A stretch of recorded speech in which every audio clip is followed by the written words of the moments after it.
Dans la vie, si l'on veut attirer les regards et la bienveillance, il est avant tout utile d'être beau. Si nous n'avons pas cette chance, il y a tout de même des solutions.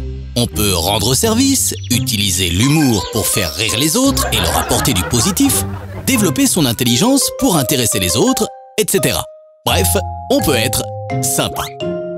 Certains me diront que sympa, ça demande beaucoup d'efforts. Si l'on n'est ni beau et que l'on ne veut pas se donner le mal d'être sympa, il reste encore une solution.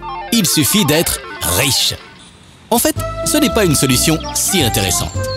En effet, les amis ou les relations qui seront venus vers moi pour mon argent me quitteront pour la même raison. Soit parce que je n'ai plus assez d'argent, soit parce qu'une autre personne plus riche que moi les aura attirés.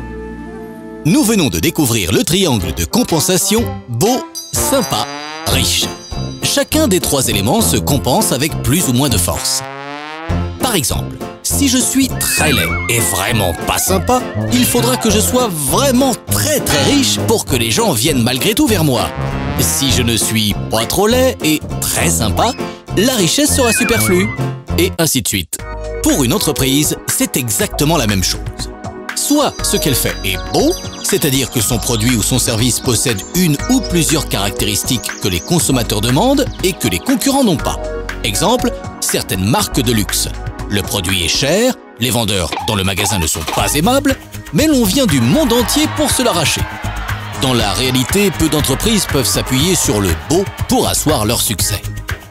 Une situation beaucoup plus courante est celle dans laquelle notre produit ou notre service ressemble beaucoup à ce que fait la concurrence. Nous allons alors développer d'autres éléments. Un personnel agréable et prêt à rendre service, de la relation client, des idées originales, de nouveaux services, une force de vente à l'écoute du besoin client, etc. Tout ce qui relève du sympa.